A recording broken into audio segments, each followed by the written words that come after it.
마태복음 16장 13절부터 19절까지 16장 13절부터 19절까지 교독하시겠습니다. 예수께서 빌립보 가이사랴 지방에 이르러 제자들에게 물어 이르시되 사람들이 인자를 누구라 하느냐.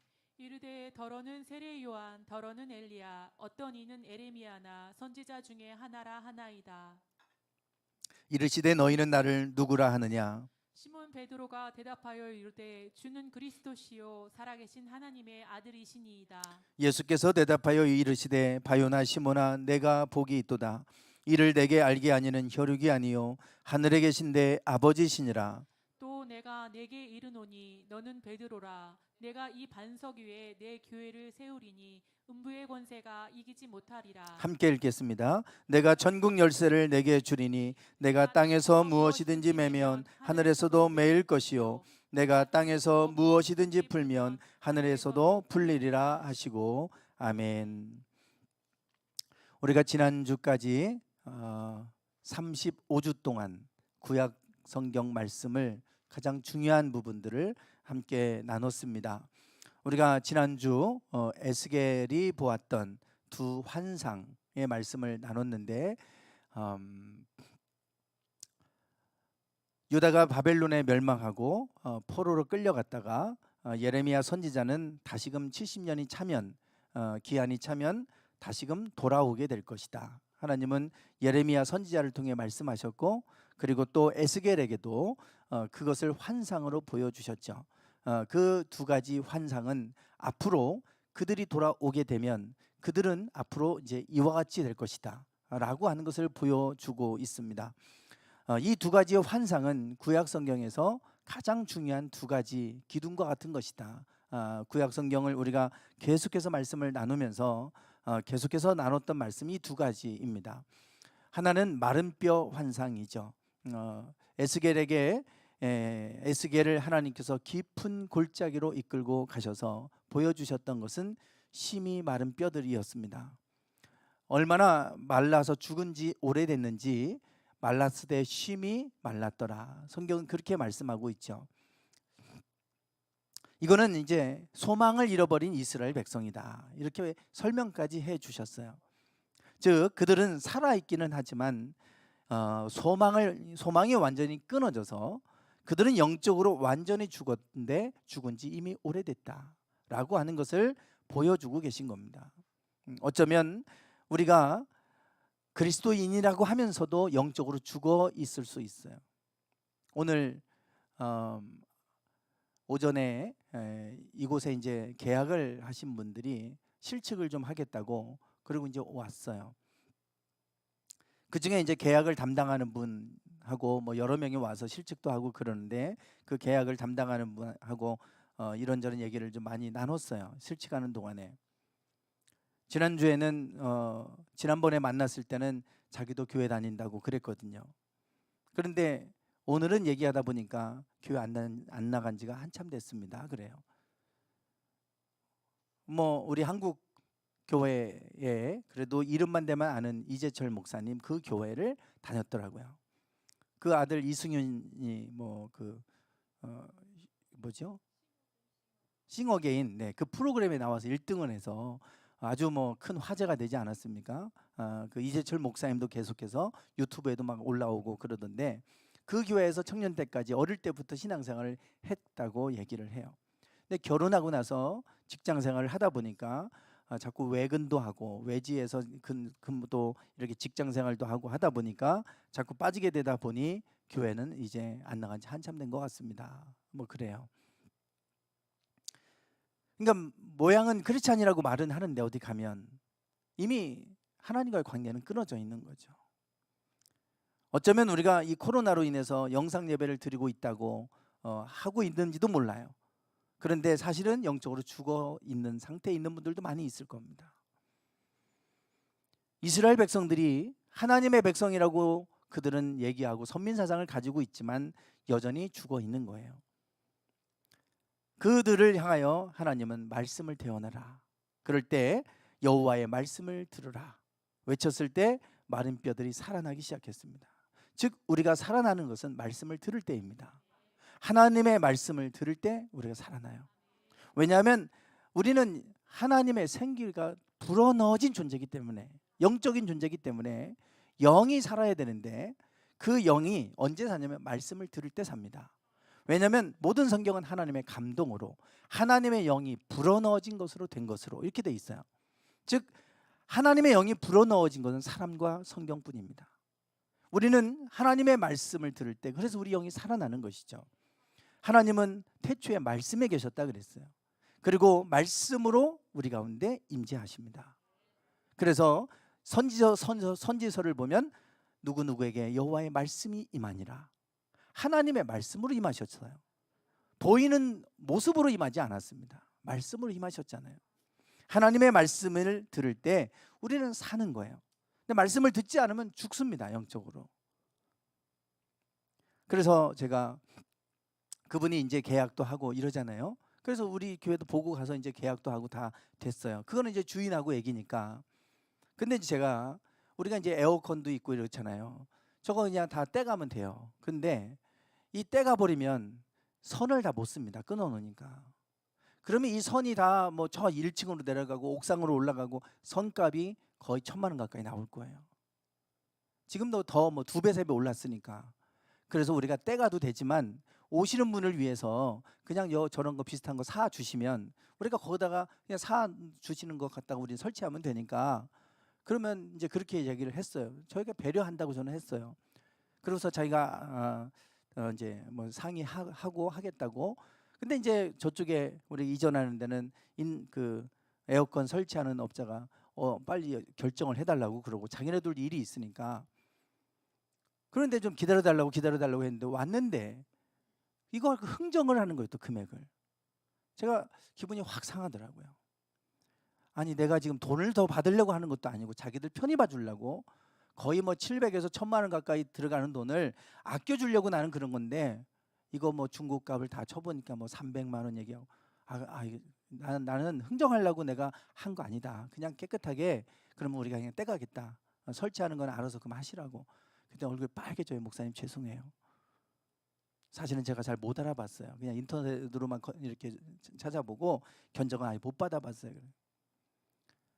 나는 그냥 가져가서 업자들도 그냥 떼가자고 계속 그러는데 그쪽 입장을 봐서 돈 많이 들어갈 것 같아서 해주려고 나는 그런 건데, 그러니까 교회 다닌다고 하는 분인데 흥정을 하고 있더라고요. 저는 그렇게 배려를 한다고 했는데. 그래서 제가 이게 세상 사람들의 마인드구나.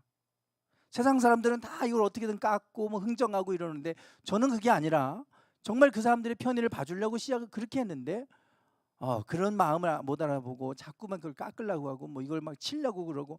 그래서 제가 이것도 우리가 이대로 그냥 다 이 좋은 시설을 다 주고 오는데도 그렇게 하니까 제가 마음이 상하는 거예요. 이 하나님의 은혜가 없는 사람들, 세상적인 사고 속에 살아가는 사람들은 저런 방식으로 사는 거구나. 내가 그냥 딴 세상 살고 있나 보다. 그 생각이 들더라고요. 이스라엘 백성들이 소망을 잃어버리고 하나님의 말씀을 듣지 못했을 때는 이미 영적으로는 죽은 지 오래가 돼서, 그래서 소망도 잃어버리고 끊어지고 그들의 영적 상태가 저런 모습을 보여주셨는데 이제는 살아나게 될 것이다. 그리고 에스라 선지자가 돌아와서 말씀 율법을 가르쳤고 그들이 유대 공동체가 율법으로 그들이 이제 율법으로 구별된 삶을 살아가는 그러한 민족으로 바뀌어져 가지 않습니까? 첫 번째는 말씀의 회복을 얘기하죠. 두 번째 환상은 성전에서 생수가 흘러나오는, 그래서 그 흘러나오는 이 생수가 흘러가는 곳마다 다시 되살아나리라 그랬어요. 즉 우리가 살아나는 것은 성전에서 생수가 흘러나오는 건데, 성전이 무너졌던 것들을 다시금 성전을 재건하고 성전이 회복이 되면 성전에서 생수가 흘러나와서 흘러가는 곳곳마다 되살아날 것이다. 예배의 회복을 말하고 있어요. 예배와 말씀, 이 두 가지가 우리 신앙생활의 중요한 두 축이다라고 말씀을 드렸습니다. 말씀이 무너진 지 한참 됐습니다. 성경 없이 살아가는 분들 얼마나 많아요? 성경 일독도 못하고 살아가는 분들 많습니다. 말씀 무너진 지 오래된 사람들 많습니다. 그런데 이제는 영상 예배 때문에 예배마저도 무너져 가고 있지 않습니까? 예배마저도. 두 가지, 바벨론에서 포로로 끌려오게 되면 돌아오게 되면 율법 말씀을 회복하게 해줄 것이다. 또 하나 하나님의 성전 예배가 회복되게 될 것이다. 그러면 그곳이 다시 되살아날 것이다. 이것을 보여주고 있어요. 이게 하나님이 우리를 회복케 하는 비결을 보여주시는 겁니다. 그거는 구약 성경뿐만 아니라 지금 우리에게도 동일합니다. 이 두 가지가 무너지지 않기를 원합니다. 이것이 생명과 같은 것이죠. 이것이 무너지면 우리가 결국은 다 영적으로 고갈되고 말라버리게 돼요. 그래서 아모스 선지자는 마지막 때가 되면 물이 없는 기갈이 아니라 말씀의 기갈이라 그러잖아요. 그런 때가 온다는 거 아닙니까? 그래서 오늘 우리가 말씀과 예배 이 두 가지를 반드시 붙들고 있어야 되고, 다니엘 선지자는 마지막 때가 되면 그 거룩한 곳에 멸망에 가증한 것이 선거를 보고는 빨리 도망가라. 그때가 마지막 때다 그러잖아요. 하나님 앞에 예배해야 될 거룩한 성전에 이 미운 물건 우상덩어리가 세워지면 그때가 마지막 때니 도망가라. 이렇게 지금 경고하고 있지 않습니까? 그래서 우리가 성전과 말씀과 예배 이 두 가지가 어떤 일이 있어도 우리가 무너뜨리지 말아야 될 중요한 두 축이죠. 네, 오늘부터는 이제 신약 성경에 대한 말씀들 좀 나눌 텐데, 먼저 오늘은 구약 성경을 잠깐 제가 이제 성경 전체를 가장 구약 성경의 가장 중요한 주제 하나를 얘기한다면 이제 그 여호와 하나님에 대한 것이고, 신약은 예수님에 관한 얘기죠. 그래서 오늘 예수님에 관한 말씀인데, 예수님 당시에 그 시대적 배경, 성경을 좀 이해하시려면 가장 기본적인 시대적 배경은 우리가 가볍게 좀 알고 계셔야 되는데, 그 당시의 왕은 헤롯이었습니다. 뭐 다 아시잖아요. 근데 헤롯 다 헤롯입니다. 이집트의 왕 그러면 바로라고 그러죠. 그냥 바로는 이름이 아니에요. 이집트의 왕들은 다 무조건 그냥 다 바로. 블레셋 왕 그러면 다 멜기세덱 다 이러잖아요. 아비멜렉 다 이러잖아요. 그러니까 이 예수님 시대의 왕 그러면 다 헤롯 그럽니다. 그러니까 예수님이 태어날 때 왕이 헤롯이에요. 태어날 때. 그래서 2살 아래의 어린아이는 다 죽이게 했죠. 그게 헤롯입니다.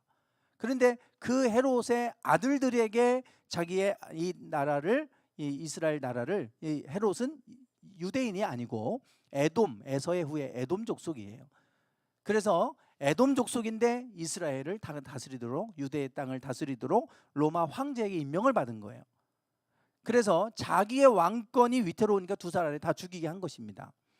그런데 이 헤롯이 자기 아들들의 3명에게 이 땅을 나누어서 통치하게 해야 합니다. 그 왕들을 분봉왕이라고 성경은 그러죠. 나눠서 왕을 헤롯이라고 그래요. 헤롯 이 사람들도 헤롯입니다. 그래서 예수님이 어릴 때, 예수님이 태어나셨을 때 왕을 헤롯 대왕이라고 구별하기 위해서 이제 그렇게 하죠.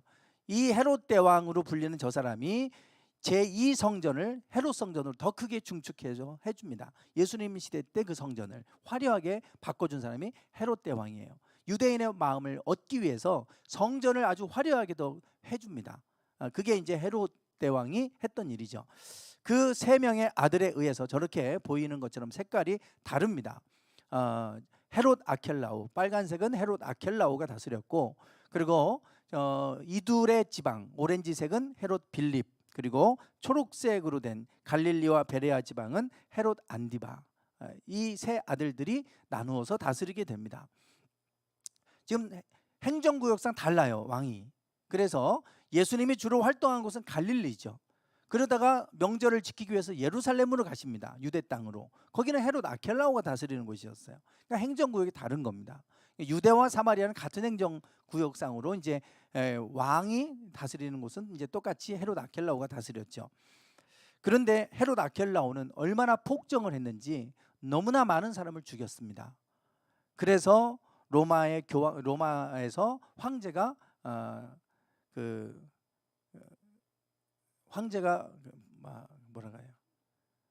불러들여서 결국은 이제 끌려가서 거기서 죽어요, 로마에서. 그리고 그곳에 로마가 총독을 파견해요. 그래서 온 총독이 빌라도입니다. 이때부터는 이제 로마의 정직할 영으로 돼서 총독이 다스리는 땅이 돼요. 이제 헤롯 왕들이 다스리는 게 아니고 총독을 파견해서 총독이 다스리는 땅이 되죠. 이 땅이. 그래서 예수님을 십자가에 못 박도록 허락한 사람이 빌라도. 대제사장도 나오고 빌라도도 나오고 막 이러잖아요. 그래서 빌라도가 나오는 겁니다. 이게 이제 그 시대적인 상황이고 지형적으로도 보면 저렇게 행정구역상 나눠져 있었다라는 정도만 좀 아시면 될 것 같아요. 그리고 왜 복음서가 한 권이면 되지 꼭 네 권이어야 되느냐? 사복음서가 왜 필요할까? 이 복음서를 기록할 때는 이 누군가에게 이것을 소개하기 위해서, 예수님을 소개하기 위해서 쓰는 이 대상이 있겠죠. 수신자 대상이 있습니다. 마태복음의 대상은 누구냐면 유대인이에요. 유대인. 그래서 마태복음의 특징을 잘 보시면, 읽다 보시면 무슨 말씀을 이루려 하심이라. 구약 성경에 예언된 말씀을 인용하면서 이 말씀을 이루려 하심이라. 이 말씀을 이루려 하심이라. 이런 말씀들이 많이 나와요. 왜냐하면 유대인들은 예수님을 안 받아들였잖아요. 메시아로. 구약 성경에서 예언된 메시아가 이분이다. 봐라. 이렇게 응하지 않았느냐. 그 말씀을 그래서 구약 성경을 많이 인용합니다. 유대인들을 설득하기 위한 것이죠. 그래서 마태복음의 대상은 유대인이고요. 마가복음은 마가가 기록을 했는데 원래 마가 요한이라고 하는 사람이잖아요. 베드로의 통역을 맡았던 사람입니다. 그래서 로마어를 할 줄 알았던 거예요. 그래서 원래 이름은 요한인데 로마식 이름은 마가예요. 그래서 마가 요한이라고 부릅니다. 원래 이름은 요한이에요. 그래서 로마인들을 대상으로 기록된 복음서가 마가복음이다. 그리고 누가복음은 이방인들을 위한 복음이에요. 주로 이제 유대인이 아니라 이방인들. 그래서 누가복음에 보면 선한 사마리아인들이 많이 나오죠. 사마리아인이 많이 등장합니다. 다 지나가는데 사마리아인은 와서 도와주잖아요. 그러니까 이방인인데도 불구하고 선한 사마리아인으로 칭찬받는 이런 모습이 나오고요. 뭐 세리장 삭개오 얘기도 세리장이고, 그런데 좀 어떻게 보면 그 유대인들이 아주 증오했던 사람 아니에요. 그런데도 오늘 이 집에 구원이 이르렀다고 그러잖아요. 그러니까 그 유대인들이 볼 때 사람 취급도 하지 않았던 사람들, 그런 사람들이 누가복음에 많이 나옵니다. 주인공으로. 그래서 누가복음은 이방인과 약자들과 유대인들 자기만이 구원의 대상이라고 생각했는데 그게 아니다. 그래서 마태복음은 심령이 가난한 자는 복이 있다고 그랬지만 누가복음은 심령이가 없고 가난한 자는 복이 있나니 그랬어요. 그래서 가난하고 소외되고 그리고 이방인들, 이런 사람들을 위한 복음을 전해주고 있습니다. 그리고 요한복음은 이제 주로 영적인 얘기가 많이 나와요. 그래서 온 인류를 위한 복음이다. 이렇게 이제 보시면 되겠습니다. 그래서 이 네 복음서가 대상이 다르기 때문에 어떤 데는 있고 어떤 데는 없고 뭐 이런 것들이 있죠. 있고, 그래서 우리가 이것들을 종합적으로 이제 우리가 재구성하면 예수님의 생애를 전반적으로 보실 수가 있어요. 그래서 복음서가 조금씩 다른 이유는 대상이 다르다. 이제 그 정도 이해하시면 되겠고요. 우리가 이 사복음서 중에 마태, 마가, 누가복음을 관점이 비슷하다. 그래서 공관복음이라 그럽니다. 공관복음과 요한복음 이렇게 이제 나눌 수가 있는데, 공관복음은 관점이 같다 이 말이에요. 그래서 이 공관복음은 마태, 마가, 누가복음 세 복음서를 공관복음이다 그러는데, 예수님의 생애를 주로 다룰 때 갈릴리 중심의 사역을 소개합니다. 그래서 마태복음, 마가복음, 누가복음을 보시다 보면 다 갈릴리에서 있었던 이야기들로 다 있어요. 그리고 맨 뒷부분에 예루살렘에 입성해서 십자가에 못 박혀 돌아가시는 이 한 주간만 예루살렘 얘기입니다. 나머지는 다 갈릴리 얘기예요. 그러니까 3년 동안 공생의 사역을 하실 때 그 갈릴리에서 있었던 많은 일들이 앞에 다 기록되고요. 예루살렘 얘기는 십자가에 못 박혀 돌아가실 때 얘기밖에 없어요. 그런데 예수님이 예루살렘에 그러면 안 가셨냐? 아닙니다. 명절 때마다 가셨어요. 근데 기록을 안 하는 거예요. 공관복음은 갈릴리 중심으로 복음을 전하고 있습니다. 그런데 요한복음은 정반대예요. 예루살렘 중심으로 기록을 하고 있어요. 그래서 갈릴리 얘기는 별로 없어요. 잠깐 갔다가 온 얘기 뭐 그런 정도. 갈릴리 가나에서 혼인잔치하고 또 왕의 신의 아들 고치고 그리고 또 와서 예루살렘에서 있었던 얘기 뭐 이렇게. 그러다 보니까 두 공관복음과 요한복음을 이렇게 같이 비교해서 보다 보면 왔다 갔다 한 여정들이 다 재구성이 됩니다. 그래서 우리가 이 사복음서를 통해서 예수님의 행적을 좀 더 자세하게 구체적으로 이렇게 시간적으로 장소 왔다 갔다 하는 것들이 요한복음이 있기 때문에 이거를 이제 구별해 내는 거예요. 그런데 갈릴리에서만 있었던 건 쫙 모아놨으니까 이게 도대체 언제 된 건지 잘 모르잖아요. 그것만 보면. 근데 이제 예루살렘에 왔다 갔다 하는 여정이 요한복음에 잘 나와 있거든요.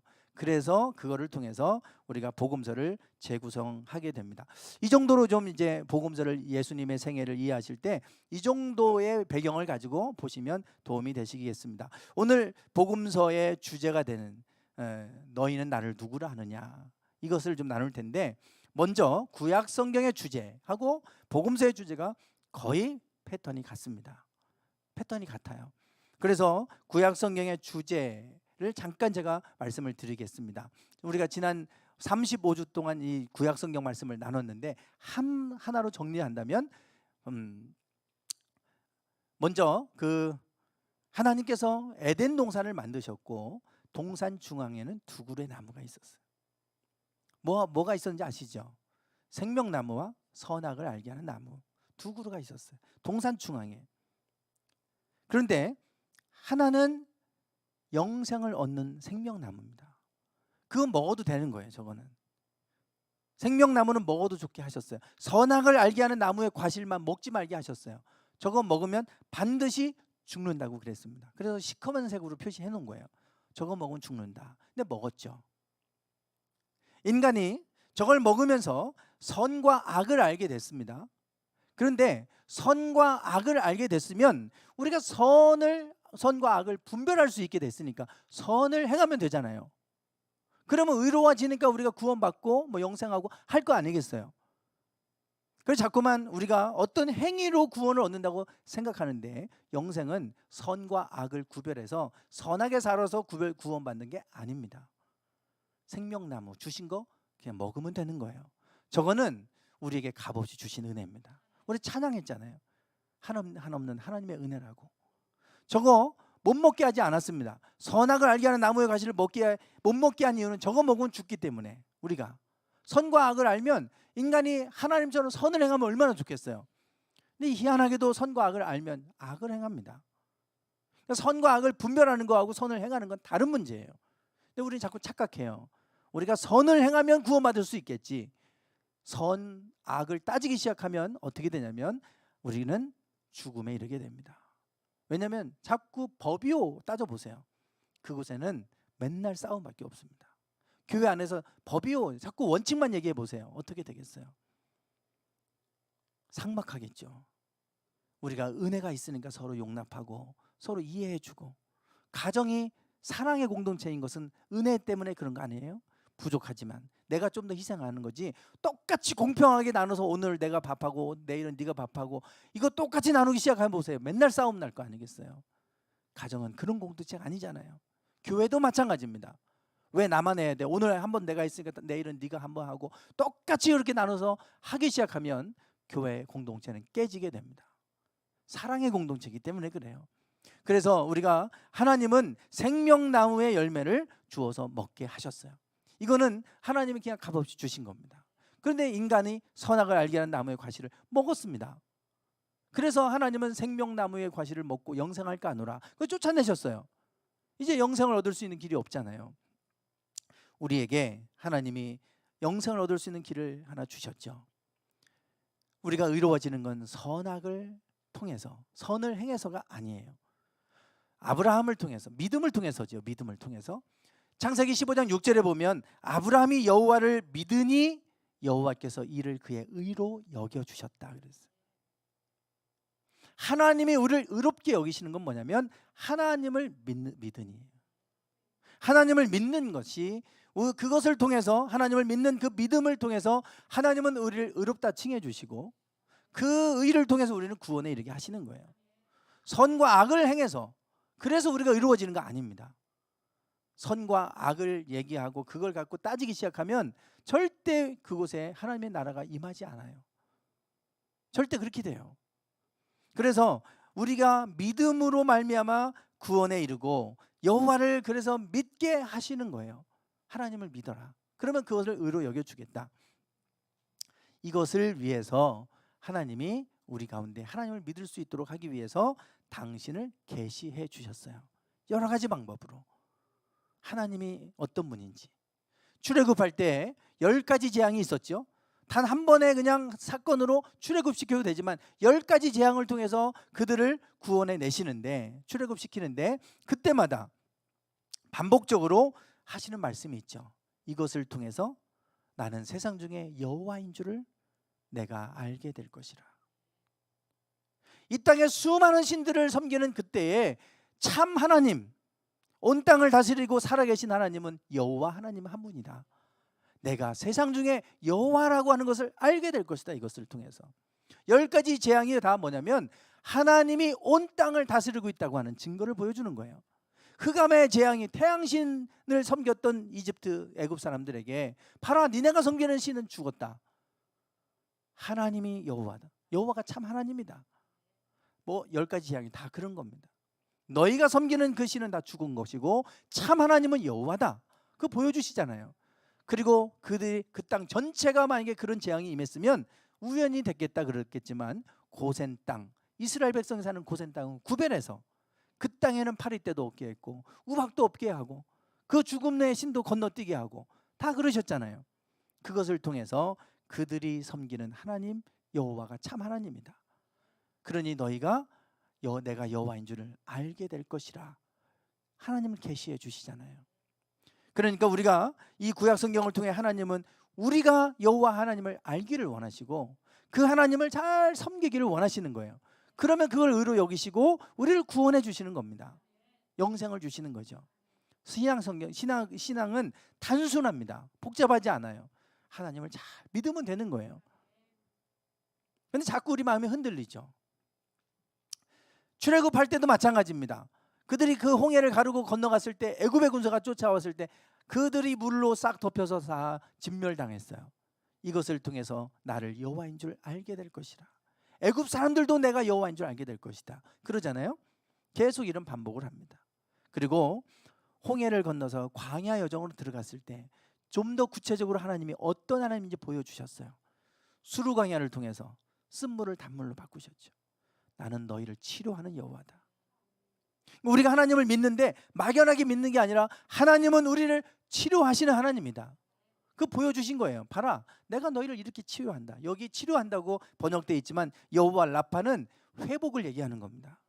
우리 육신만 고치는 게 아니라 깨어지고 무너진 것들을 다 회복하는 게 여호와 라파예요. 나는 너희를 회복하는 여호와다. 쓴물도 단물로 나는 바꾼다. 그러니 쓴물이라고 내 지금 주어진 환경이 절망적이라고 절망하지 말고 나는 그걸 얼마든지 바꿀 수 있는 여호와다. 보여주시는 거예요. 그 하나님, 내가 그런 하나님이니까 그 하나님을 너희는 잘 믿어라. 여호와 라파의 하나님을 보여주셨어요. 신광야에 가서는 만나를 주셨죠. 이거를 통해서 내가 여호와 너희 하나님인 줄 알리라. 내가 너희를 먹인다. 아무것도 없는, 먹을 게 없는 광야에서도 내가 너희를 먹인다. 너희를 먹이는 것은 다른 사람이 아니라 나다. 내가 너희의 공급자다. 가르쳐 주신 거예요. 보여주셨어요. 그리고 르비딘 광야에 가서는 아말렉 족속과 싸울 때 손이 올라가면 이기고 손이 내려가면 졌잖아요. 이것을 통해서 여호와 니시, 여호와는 나의 깃발이라 승리케 하시는 하나님을 보여주셨어요. 그 승리는 우리가 하나님 앞에 기도할 때 승리케 하신다. 그 가르쳐 주신 겁니다.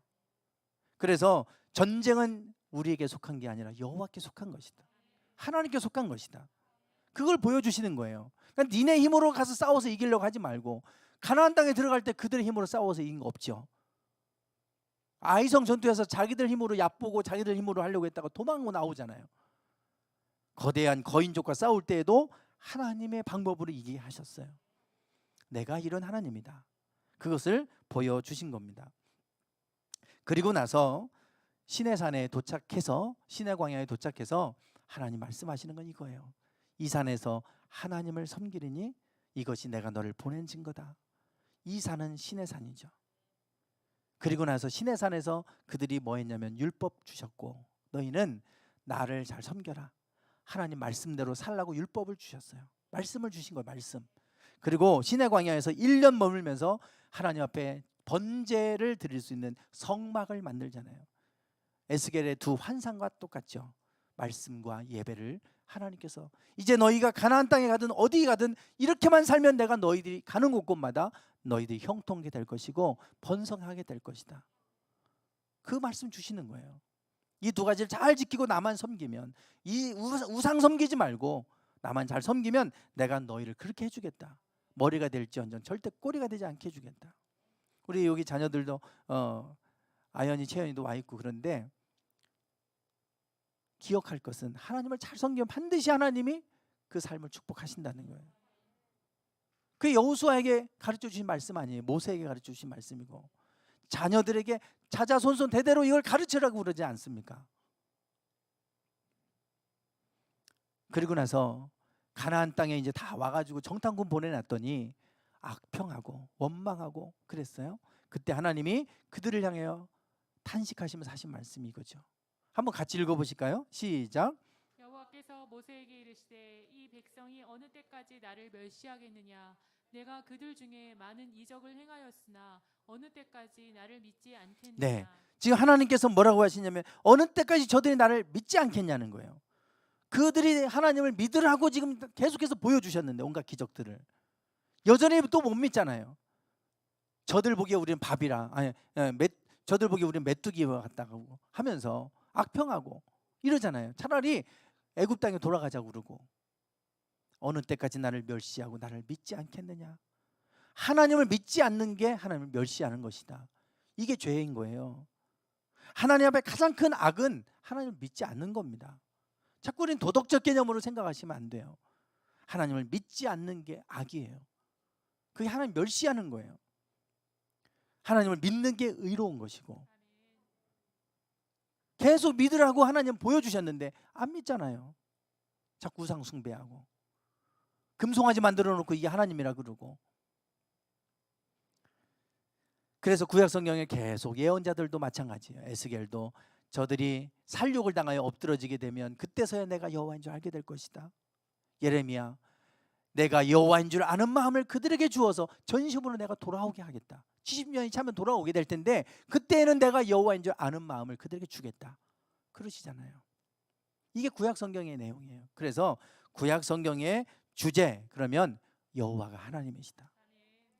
많은 나라들이 다 다신을 믿을 때 오직 유일하신 하나님을 믿는 민족은 이스라엘 민족 한 민족밖에 없습니다. 신이 하나의 민족을 섬겼던 나라가 없어요. 내가 여호와다. 유일하신 하나님, 한 분이신 하나님. 다른 건 우상이고 내가 온 땅을 다스린다. 그래서 여호와가 하나님이시다. 이거를 말해주는 게 구약 성경입니다. 그러니까 여호와가 하나님임을 믿고 여호와를 잘 섬겨라. 그러면 내가 너희를 반드시 복되게 한다. 이 메시지예요. 구약은. 신약도 패턴이 똑같습니다. 똑같아요. 아까 제가 에덴 동산에서 두 그루의 나무 말씀을 드렸잖아요. 영생을 얻는 방법 믿음이에요. 믿음. 하나님을 믿는 거예요. 그래서 하나님을 믿으라고 계시를 하신 거예요. 당신을 보여주신 거예요. 직접 눈으로 볼 수 있는 모습이 아니라 말씀으로도 계시해 주시고 기적으로도 계시해 주시고 여러 가지 방법으로 여호와 하나님을 보여주신 거예요. 믿으라고. 신약도 똑같습니다. 예수님이 우리에게 영생을 주시려고 오셨잖아요. 그러기 위해서 예수님을 믿어야 될 거 아니에요. 하나님의 아들이 이 땅에 인간의 몸을 입고 오셨다는 걸 믿어야 될 거 아니에요. 그러기 위해서 예수님도 당신을 보여주시는 거예요. 그래 많은 기적을 행하신 이유가 그겁니다. 내가 하나님의 아들이다. 그거 보여주시는 거예요. 예수님. 그래서 뭐 신약의 주제 그러면 예수는 하나님의 아들이시다. 구약은 여호와가 하나님이시다 그러면 신약은 예수는 하나님의 여호와 하나님의 아들이시다. 그거예요. 그래서 신약 성경은 예수님을 중심으로 계속해서 복음도 예수님, 우리를 위해 구원하기 위해 오신 예수님에 대해서 얘기하잖아요. 예수는 하나님의 아들이시다. 예수님이 많은 기적을 행하는데도 예수님을 사람들이 잘 몰랐어요. 심지어 제자들도 몰랐죠. 그래서 예수님이 풍랑을 막 이렇게 꾸짖어서 잠잠케 하고 그래도 이 어떠한 사람이기에 바람과 바다도 순종하는고 하더라. 이 제자들의 얘기입니다. 지금 기적을 봐도 도대체 이분은 어떤 분이길래 바람과 바다가 순종하지? 여전히 제자들이 예수님을 몰라요. 그냥 랍비 정도 뭐 이런 분으로 알고 따랐지 하나님의 아들인 걸 모른단 말이에요. 그리고 또 백성들도 마찬가지입니다. 예루살렘에 입성하시는데 그들이 소동하면서 이는 누구냐?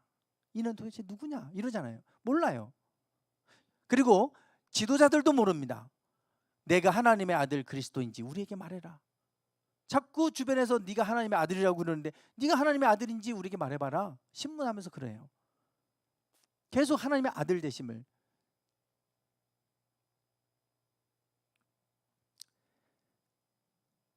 그 전에 사람들은 예수님을 많이 따랐는데 그들은 랍비, 그냥 선생님 정도로, 그런 랍비여 보소서 저주하신 무화과 나무가 말랐습니다. 이렇게 부르잖아요. 랍비, 선생님.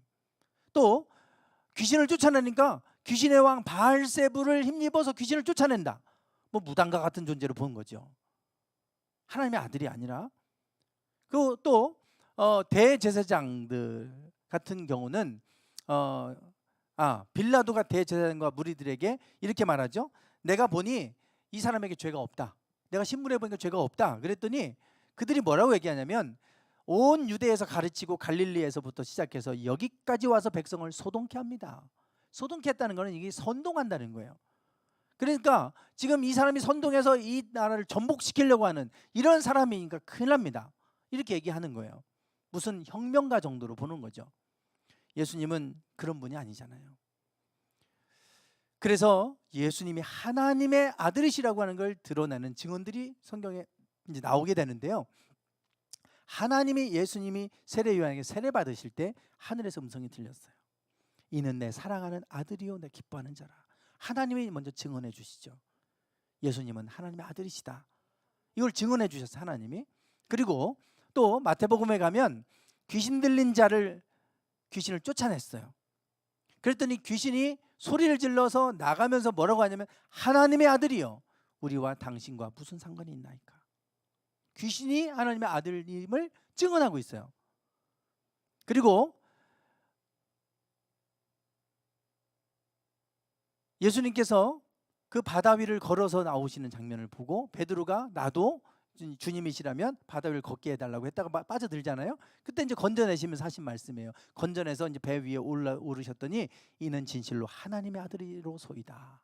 베드로 이 제자들도 비로소 이제 하나님의 아들이심을 고백하는 장면이 나오죠. 그리고 예수님이 십자가에 못 박혀 돌아가셨을 때 흑암이 있고 땅이 터지고 지진이 있는 진동하는 이런 상황을 보면서 사람들이 고백합니다. 이는 진실로 하나님의 아들이었도다.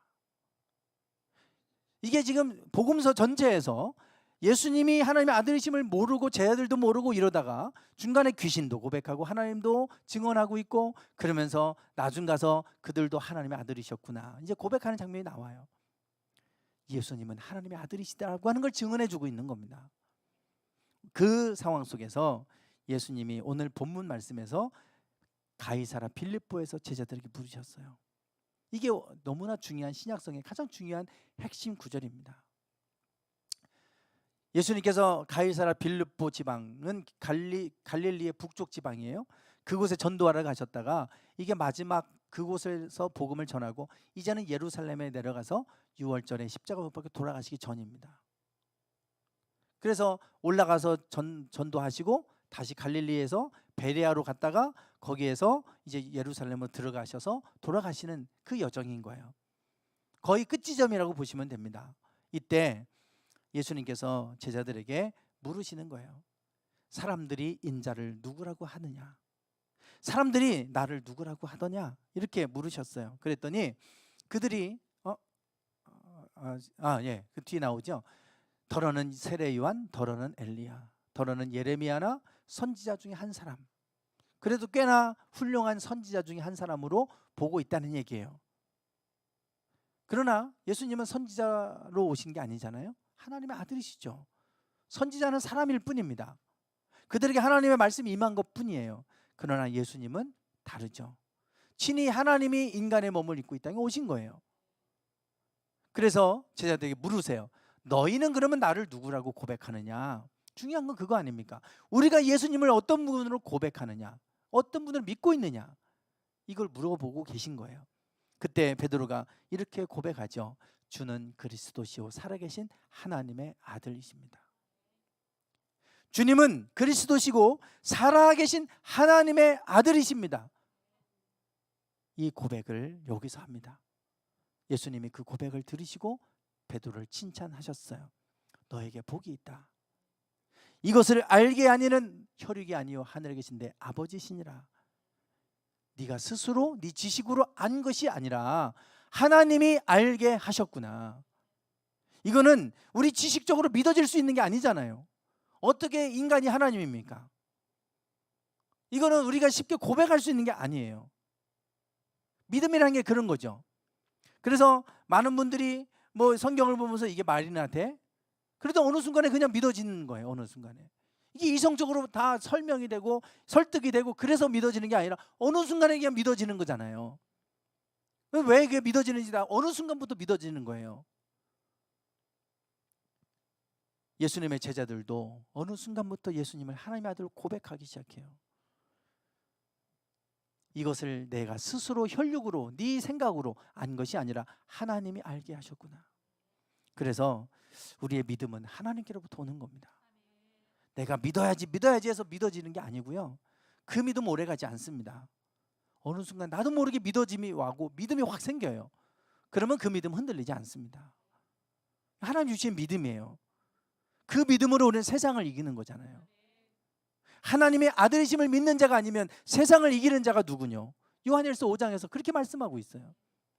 우리가 우리의 생각, 우리 의지 갖고 세상 못 이깁니다. 절대 우리 의지 갖고 안 되잖아요. 믿음이에요, 믿음. 하나님의 예수가 하나님의 아들이심을 믿는 자가 아니면 누가 세상을 이기겠느냐? 그 믿음이 바로 하나님께로부터 왔다. 예수님이 그렇게 베드로를 칭찬하셨어요. 그리고 나서 뭐라고 하시냐면 너는 베드로라 이 반석 위에 내 교회 세우겠다. 여러분, 교회는 예수님을 하나님의 아들로 고백하는 사람들의 모임입니다. 그게 교회예요. 그 고백이 없으면 교회 아닙니다. 그거는 그냥 사교적인 모임하고 똑같은 거예요. 교회는 예수님이 하나님의 아들이심을 믿는 사람들의 모임이에요.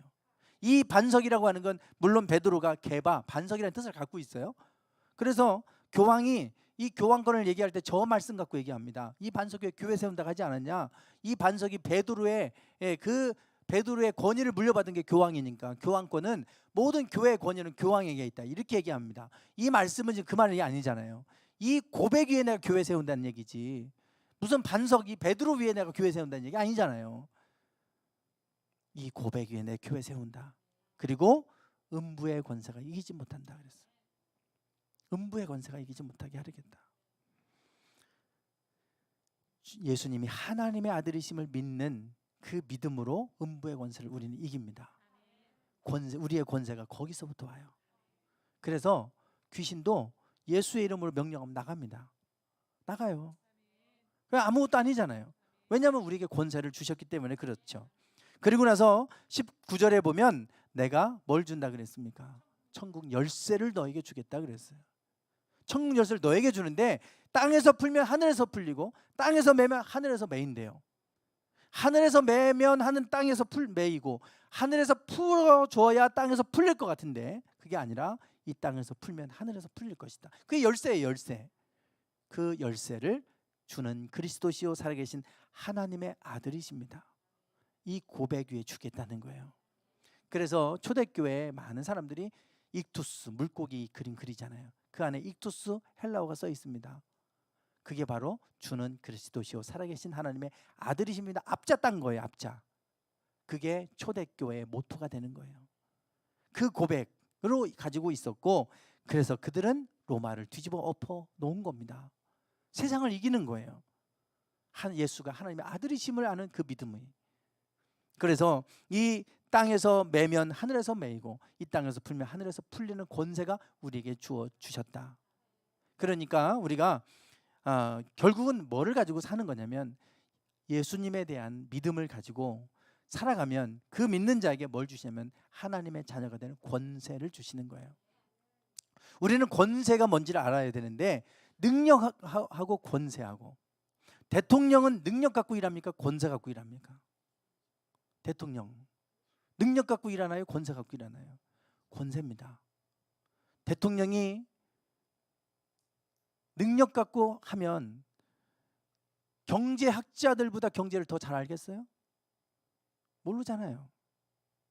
온갖 전문가들이 다 있는데 그 능력으로 그들과 더 뛰어나서 대통령 되는 거 아니잖아요. 대통령은 권세 가지고 다스리는 거예요. 우리는 자꾸 능력으로 싸우려고 하는데 능력으로 싸우는 게 아니고 권세 갖고 싸우는 겁니다. 권세는 명령하면 되는 거예요. 뭐 하라고 명령하면 다 그 권세에 복종하잖아요.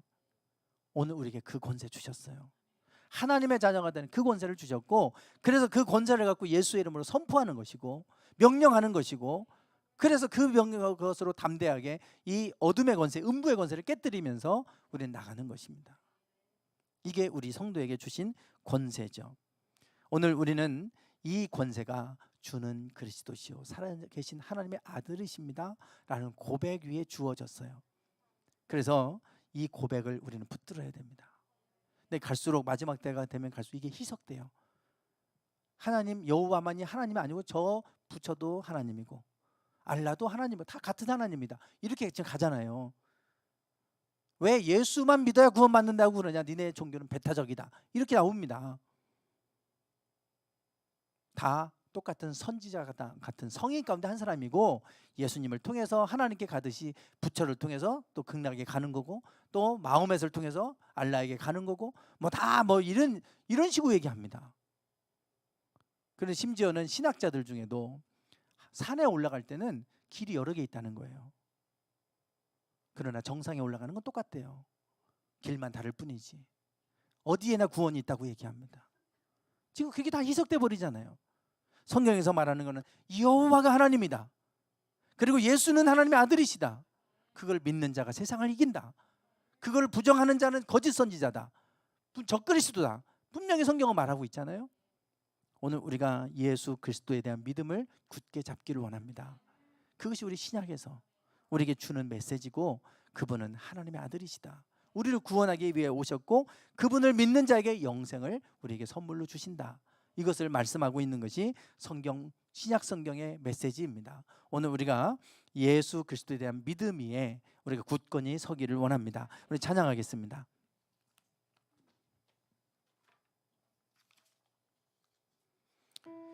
그 이름